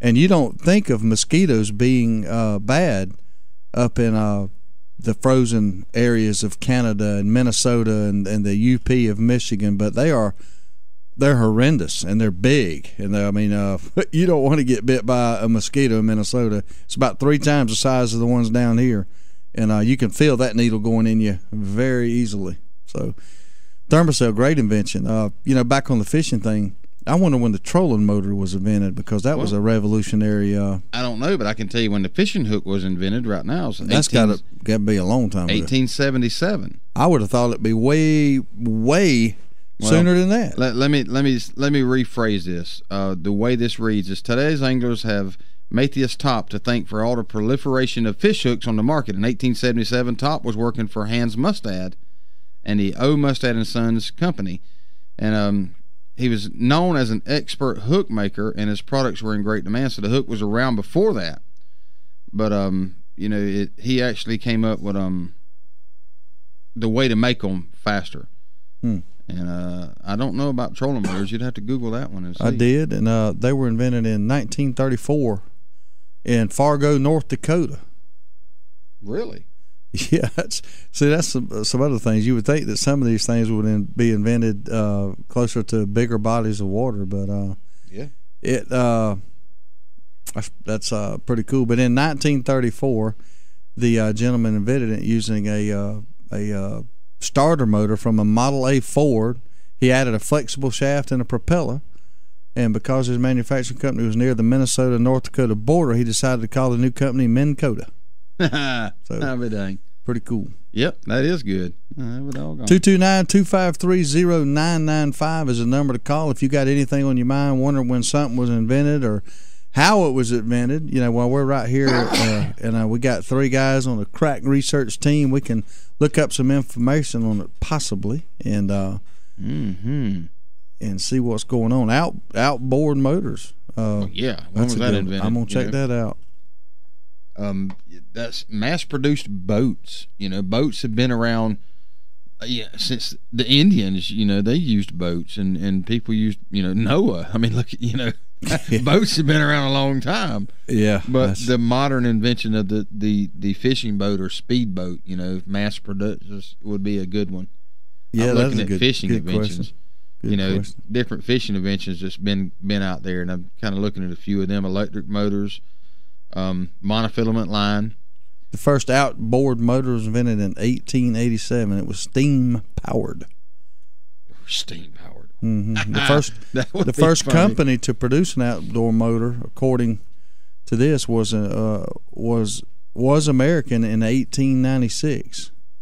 So the mass production of it occurred in 1896, but that was a steam type engine. So you know, I pulled up one here. It doesn't give the dates, but it's things that changed the fishing. You know, top 8 fishing inventions is obviously electric motor, monofilament line, and free spool bait casting reels. I don't know. It doesn't give me the year. And then spin cast reels. And here's actually 2 good ones that I saw hard at work this past weekend is electronic depth finders. Oh yeah. And GPS. Yes, I bet you it would. I bet you that the technology for a depth finder had to come from the Navy. You would think so. You would think so, and I bet that they had it a lot longer than it actually got on the shelf. You know, at Walmart or wherever you buy it. So. I'm sure, but you know, I saw electronic depth finders and the GPS hard at work this weekend because I can tell you this firsthand: when you go 22 miles out in the ocean, you can't see land. Now, don't get me wrong. We were down the Crystal River, and we could see the power plant in the background. Other than that, I didn't know where the heck I was at, which way to go. I didn't know north, south, east, and west. I did not. Had no idea. So, hey, we got a call coming in. Let's take it this morning. Good morning, caller. You're on the Good Outdoors. Yeah, this is Chris calling back. Yeah. I'm pretty sure I missed the ball on this one. I've had a thought for the last 15, 20 years. Okay. About a set of safety jumper cables. Safety jumper cables. What are you meaning? You got a breaker. Put a breaker in the middle of them, and you turn this breaker off, and you make your connections. You step your body back to the breaker, and you flip it, which makes the connection. Right. Well, if you have your connections wrong, it'll throw the breaker instead of blowing something up. Good idea. Yeah.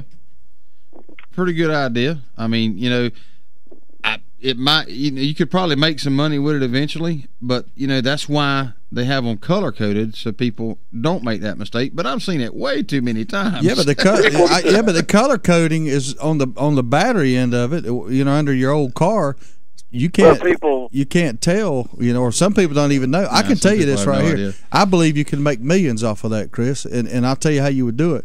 All you got to do is get on an infomercial and say order while supplies last. You know what I mean? I mean, if they can sell a daggum yarn stretcher or whatever on them commercial, or you know, I saw this thing on infomercial where they've got these glasses, these like they look like sunglasses, but they're binoculars. I don't know if you've seen that. When you order them things, they work like binoculars. They've got a focus on them and all. They're $10, and if you order off of this ad, we're going to throw in another pair free of charge. You know what I mean? If you did you a commercial like that for the safety cables, you just call them safety cables. That's got a breaker in there, and do a little demo on there. You can show a guy hooking it up wrong. Think about this. You know this, Chris. In Atlanta, probably Jacksonville, New York City for sure, there's a bunch of people up there that ain't got a clue how to jump a car off. And you could market it to those people saying, hey, you can't go wrong here. If you hook it up wrong, it'll throw the breaker. Just switch them. Right. It'll let you know. Yep. We're going to work on that. And it also gets your face away from over the battery. That's right. That's right. And blowing you up. Oh, and it happens. And I mean, you could show. I've seen it a lot of times. Yeah, well, you could show it happening on your commercial there. You may be on to something. I hope nobody's listening to you talk, because then they're going to steal our idea. I've had it for years. Well, we'll see if we can help you out with that. Let's get a patent on that. Yeah. We'll cut you since it was your idea. Now we'll cut you in on about 2% of the company. That sound like a fair deal? I'm looking for like 25. 25. Gotcha. We recorded the show. 25 is fine with me. What you think, Darrell? I like it. All right, we'll get right on it. All right. Appreciate it, man. Yes, sir.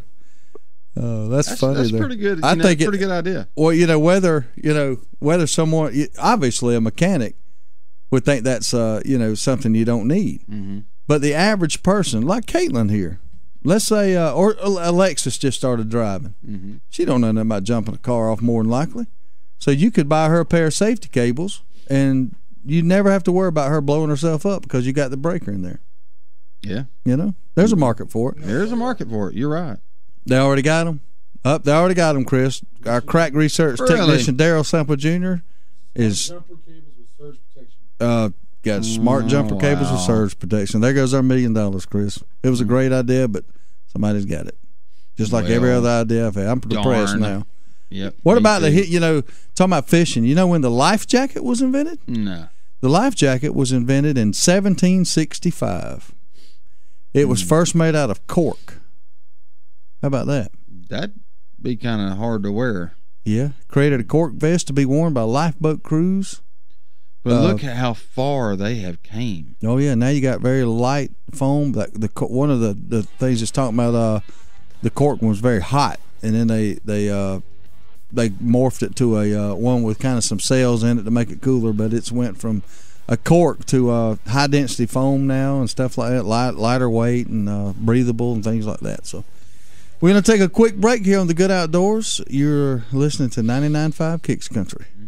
Wow, look at Bob trimming the grass. He's so fast. I know, and that mower is so big. And it's got a huge deck. And it cuts the long grass with deep roots so easily. Yeah, Bob's a bad boy. When you want to cut grass like a champion, get yourself a Bad Boy mower from Nashville Tractor. Nashville Tractor carries an exclusive line of Bad Boy zero-turn mowers. See them now at Nashville Tractor in Valdosta and in Nashville. Quitman, Georgia, and antiques go hand in hand. Tammy's Antiques and Consignment, located at 211 East Screven Street in Quitman, is a traditional Southern antique shop with a little twist, offering a consignment program that fits like a glove in the spacious downtown shop. But the real twist is Zumba. That's right, Tammy also offers Zumba fitness classes as well as tanning. Come by and check out the literally thousands of items upstairs and down. And if you have an item that you want Tammy to sell, bring it in. That's Tammy's Antiques and Consignment, 211 East Screven Street, Quitman, or give Tammy a call at 229-506-9146. Attention Outdoor Nation. Adel Outfitters, located at exit 39 on I-75 in Adel, Georgia, has over 18,000 square feet of outdoor unbelievability just waiting on you. Specializing in a wide range of outdoor supplies for everyone, including hunting, fishing, shooting, kayaking, camping, Little League, clothing, knives, boots, you name it, Adel Outfitters has it. They also have that personal one-on-one attention that you just might not be getting from some of the big boxes, and Adel Outfitters has a whole lot less overhead, so you'll be surprised at the deals. So come see us now at Adel Outfitters, exit 39, Adel, Georgia. Woo-wee! Sweet Tea Smokehouse on South Hutchinson Avenue, Adel is the bomb. You ain't had good old South Georgia barbecue if you ain't been to Sweet Tea Smokehouse. Ribs, chicken, pork, beef, good grief, this is some fine eating. And it ain't called Sweet Teas for nothing. Ice cold sweet tea and good old barbecue plate with all the trimmings is what living in the South is all about. Head up Highway 41 north towards Adel. Swing into Sweet Tea Smokehouse for lunch or dinner. Great southern barbecue like it's supposed to be. And don't forget some of that fine Brunswick stew. Woo-wee! Jones Welding and Industrial Supply has been serving South Georgia and North Florida for over 3 decades. With 9 locations in the South, Jones Welding and Industrial Supply is a full-line distributor for all welding and industrial supplies. The Jones mission is to provide quality products at a competitive price in order to supply the best service available. Jones Welding and Industrial Supply has built a reputation for good, honest, old-fashioned service. For a location near you, visit www.joneswelding.com. Jones Welding and Industrial Supply is a proud supporter of the Good Outdoors.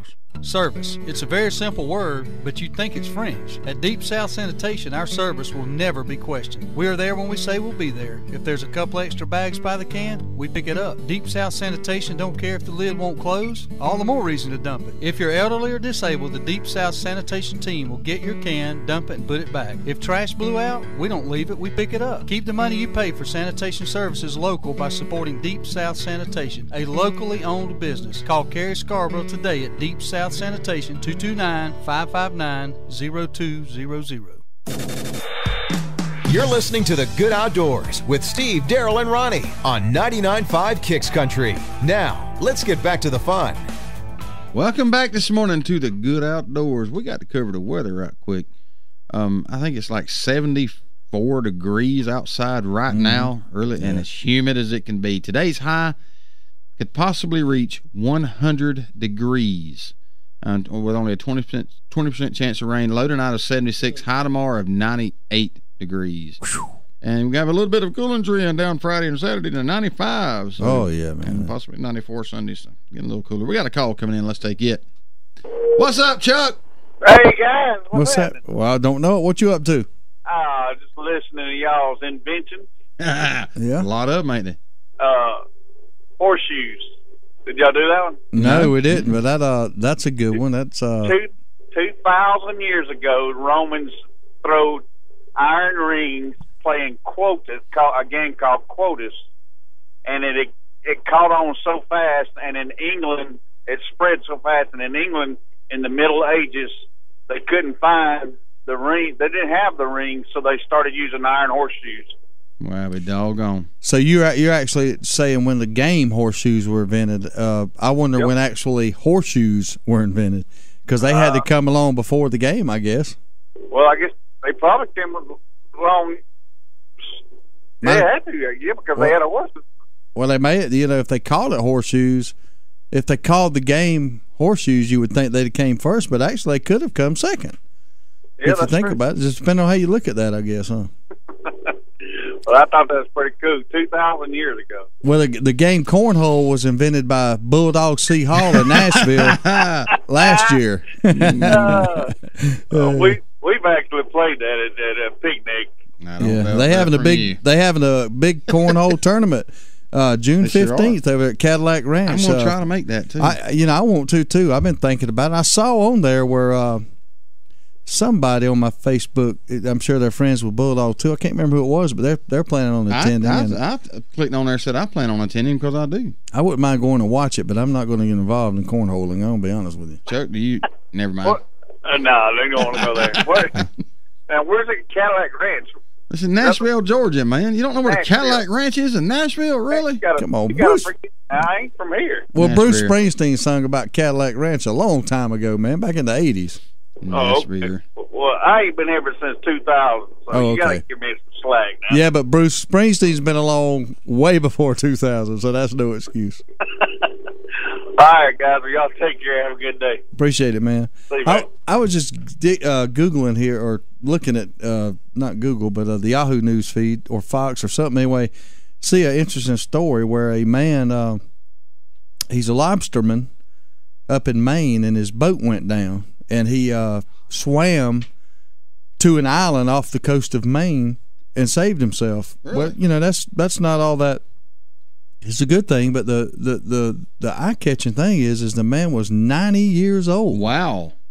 So he's out there doing his lobster thing. His boat goes down. He swims to an island, saves himself. Philip Tuttle is his name. A 90-year-old lobsterman is eager to get back on the water after surviving the sinking of his boat by swimming to a nearby island through the cold waters off the Gulf of Maine.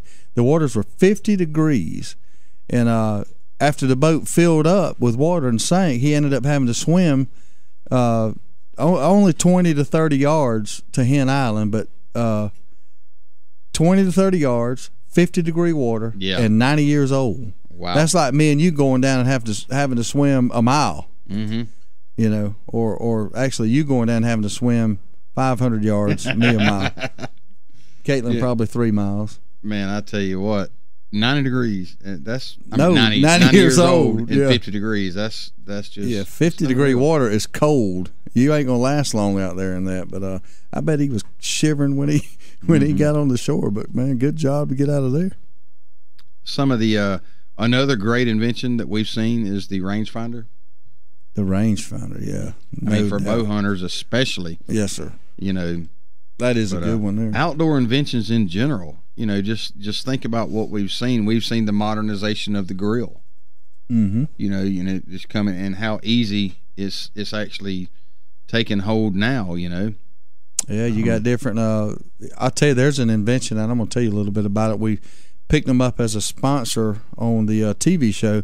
It's called the Hot Logic. It's they got several models, but the mini model, what it is nothing like a microwave oven. But if you can imagine a microwave oven going into the field, this one's lightweight, packable, small. What is it called again? The Hot Logic, HOTLOGIC.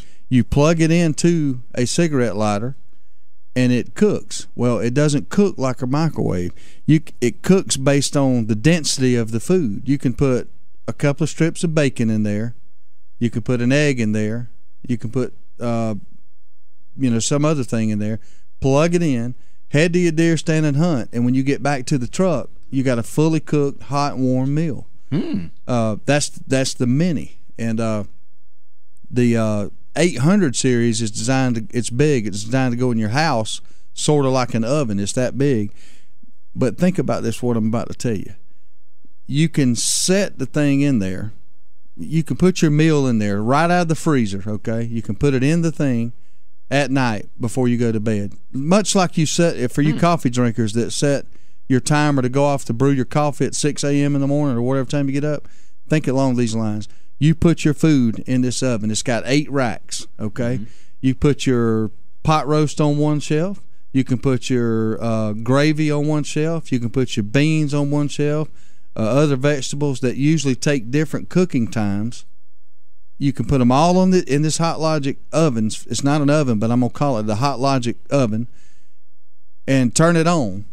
And it cooks that thing. And it's ready to eat when you get up the next morning or when you come home from work that evening. It cooks it based on the density of the food. So it's cooking the pot roast that's frozen at a certain pace, and it's cooking the accessories, the vegetables, at another pace. But it cooks it all at the same time. In 90 minutes, it'll have it fully cooked. Yeah, no hot spots, no cold spots, no burn edges. Perfect. And it will maintain it at that all day long. So if it gets done at 2 o'clock, you got to worry about running home and turning it off. It'll sit there and hold it. It'll hold that core temperature at just the right spot so that where it's hot and ready to eat when you get home. Think about that. That is amazing. It is amazing. I'm reading up on it now. It's actually called microwave technology. But in the deer hunting world, which is, or the outdoor world where Darrell and I live, if we go to an outfitter, and we've done it many times, and hopefully we'll do it many more, but you go there, breakfast is the first thing I think about. It's always a hassle. Somebody at the lodge has to either get up and cook a full-blown meal, or you eat a honey bun or a Pop-Tart and you come back and eat a good lunch. Well, this apparatus will make the outfitter's life so much easier. They'll get up that morning, instead of having to get up an hour earlier to cook, they get up 5 minutes earlier, throw in the packages of food in the Hot Logic, take everybody to the deer stand, and when we come back, the food's ready to eat. It's revolutionary. It's an absolutely unbelievable invention. So wow, we'll keep you posted on that and where you can get it. We got a call coming in. We'll go ahead and take. Good morning, caller. You're on the Good Outdoors. How are you? What's going on, boys? It's Shannon. What's happening? Hey.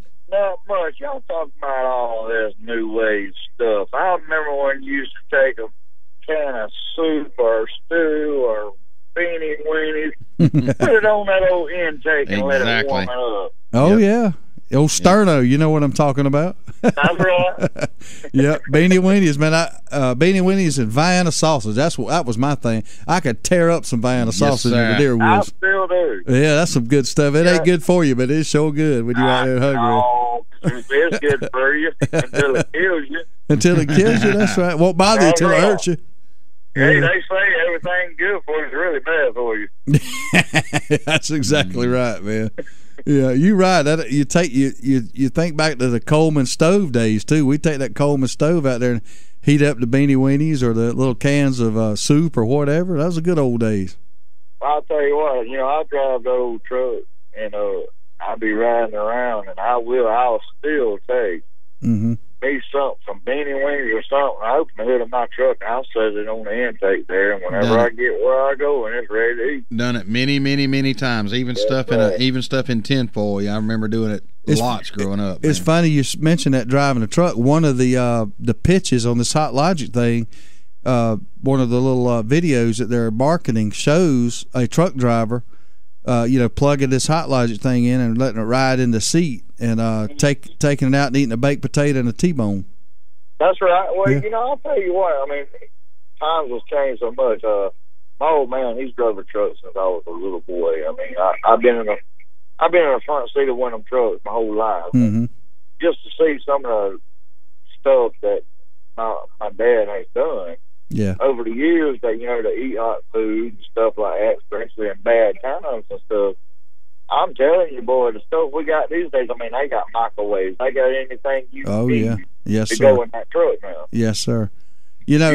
Back in the Jerry Reed Smoking the Bandit truck driving days, back then you guys could go and go and go. You could drive for 18 hours straight. You didn't have to take mandatory breaks and stuff like that. Time was of the essence. Time was money. And every little device you could come up with to keep you moving that truck was a great invention to you guys.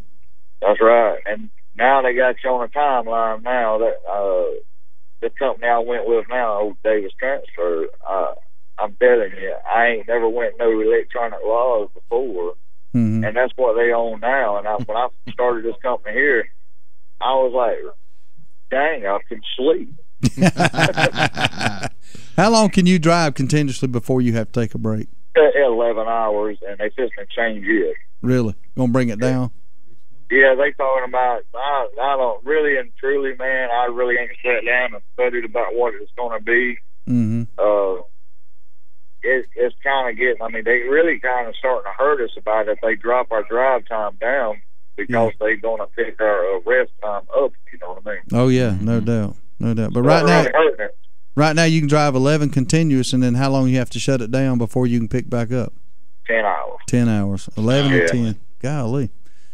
Well, if you have to, at the end of a week, like you got what you call a 34-hour restart, after you run out your 70 hours for that week, yeah, you got to take 34 consecutive hours before you can get back in that truck.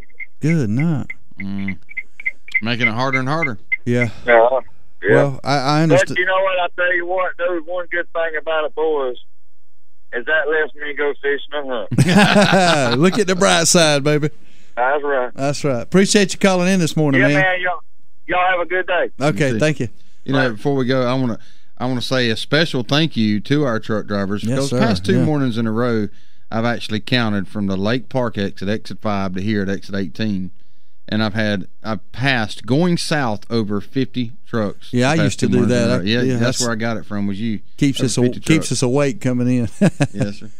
Well, we're gonna go ahead and take a break. We're running a little long, so caller, if you want to call back after we take this quick break, we'll get with you. 229-253-0995 is the number to call.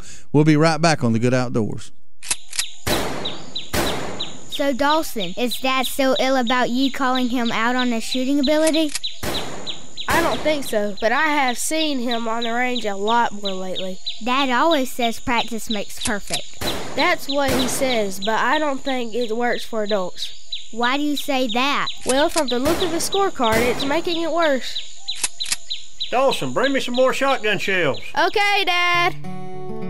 If you need some practice, come by Southwind Clays and Quail on the Quitman Highway just past the river headed towards Quitman. With a top-notch clubhouse, a 5-stand, sporting clays range, as well as a rifle and pistol range, Southwind has what you need to succeed. World-class quail hunting is also available with some of the finest bird dogs around. Dad sure shoots a lot. Yeah, if he keeps this up, Mom's gonna be mad. Why is that? Because he's spending all Mom's shopping money on shotgun shells. Man, I have picked up some bad habits. You don't need any more bad habits. Are you talking about Bad Habits Saloon and Grub? Oh, yeah, baby. Nothing like throwing back a cold one and watching one of their 26 high-definition TVs. Yeah, and you don't have to ask what sort of beverage they have, because they've got it all at Bad Habits Saloon and Grub. That's right, over 300 bottled beers. Any premium drink you could ask for, including single malt scotch and single barrel bourbon. And 48 beers on tap. Oh, and the food, from juicy ribeye steaks at $9.99 to foot-long premium hot dogs. And $10.99 all you can eat wings from 10 to 11 p.m. And no matter what mood you're in, there's 3 environments to enjoy: a dining area, a bar, an outside patio, TVs, and all 3 places, baby. Come on out and enjoy a live DJ every Monday, Tuesday, and Wednesday night, and grab a $2 16-ounce draft or a $6 domestic bucket while you mingle. Come visit Bad Habits Saloon and Grub and let them serve you what you want, not what they want you to have. Bad Habits Saloon and Grub near the mall on Gornto Road, right behind Exit 18 Liquors. Tell them we sent you from the Good Outdoors. Oh, yeah, baby. Here we go again. Every time there's a food plot to be planted, Darrell's nowhere to be found. You see him, Ronnie? He's probably in the truck eating a dang sandwich. I'm sitting right here by this tree and they don't even see me. Man, that Real Tree AP was designed to blend hunters with their surroundings, not hide them when it's time to work. I'm so hidden the scooters can't even find me. Okay, Darrell, come on. We got to get this stuff planted. What's that? Hey, stop it. Real Tree. It's so real, a coyote might pee on it. Serves you right, you slacker. So you need a car, truck, or SUV? Look no further than Midway Auto Emporium at 4189 Bemis Road, Valdosta, Georgia. Cameron and Melissa Tucker has been serving the Valdosta area for over 7 years now. They are a family-owned and operated local business with hometown values and still believe in handshake deals. With a great selection of used cars, trucks, and SUVs, with a Carfax report on every one of them, along with bank financing at all credit levels and interest rates as low as 1.85% with approved credit. 4189 Bemis Road, or visit their website at midwayautoemporium.com. It's the Good Outdoors on 99.5 Kicks Country. Now, let's get back to the fun, talking about everything to do with the outdoors with Steve, Darrell, and Ronnie. Yay, welcome back to the Good Outdoors here on a Hump Day, Wednesday. Man, this segment here is brought to you by Southwind Sporting Clays and Quail, and I can tell you there's not a finer place in South Georgia to go quail hunting. Sporting Clays, 5-stand, rifle range, pistol range. Go out there and see John Peake and the guys. I'm interested in going quail hunting again just as soon as quail season starts. I've got to get out there. It's funny you say that. I was thinking about that yesterday. How much fun we had, obviously, but just how organized and how it just went tickety boo. You know what I mean? That's we right. went out there. Darrell Sample Jr. got to shoot his first quail. We had Chad Slaughter and Bill Slaughter out there, Cameron Tucker from Midway Auto Emporium, and just the orchestration. You know, we went out there. He went over the safety rules. We hopped out there in the Jeep, went out there. The dogs pointed. We shot. We come back. They cleaned their birds, sent us on our merry way. I mean, it just went so smooth. I mean, they're professionals out there at Southwind. John's got it going on. Got a great staff, great dogs, and when man, quail season can't get here fast enough. I'm ready to roll. Buddy. I'm going out there to see John this Thursday at 1 o'clock. Well, you ain't gonna go by yourself because I'm taking it that John invited me too, and he's got your number too. And I'm on. He didn't invite you. Well, he's got your number. I'm gonna show up because I believe I know John well enough that he'll throw me a bone or something. Yeah, I'm gonna go out there and see John, see what's happening, and man, I tell you, I'm ready to get back out there. And Dawson's out of school now, so we need to get Dawson back up here, get Grayson up here one morning, and talk to them about what's going on with their shooting and things that they're doing. So interested to see how good Dawson's getting with that bow, because I bet you he's getting pretty good. Yes, sir. Outdoor safety rules. Y'all need to be careful when you're out in the outdoors. especially with ticks. You know, as we all know, ticks carry Lyme disease, but tick bites they've found out are also making people somehow allergic to red meat. It says here, if Lyme disease isn't reason enough to avoid ticks, here's another: the inability to enjoy a hamburger.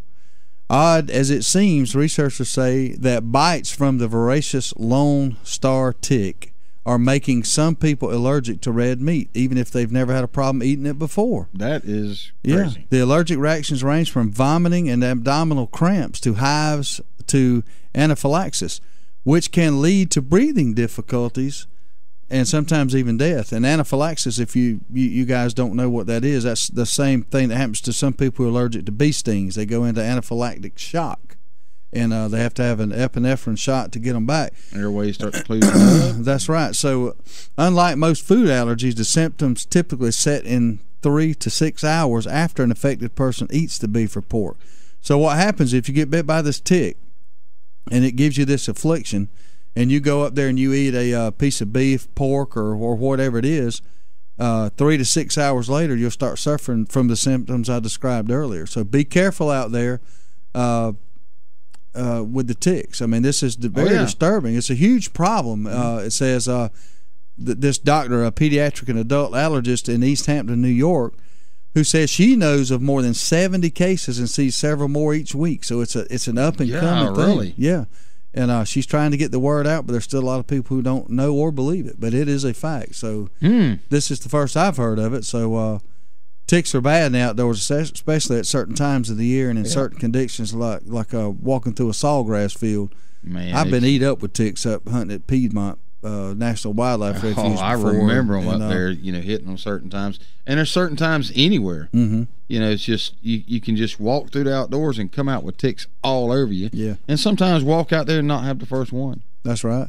So, when you kill a deer, a lot of times they're covered with ticks, or your pets. Just be aware of it and make sure you be careful out there when you're in an environment that has a lot of ticks. They carry the Lyme disease, and now apparently this disease that causes you to have allergic reaction to red meat. I don't know what I'd do if I couldn't eat red meat. I don't either. I gotta have it. Yeah. I'm a meat eater. I got to eat my meat. I just can't. I can't go without it. I could never be a vegetarian. I don't know how anybody could.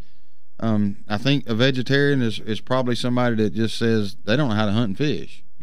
Pretty much what that is. Yeah. I'm not a vegetarian. Yeah,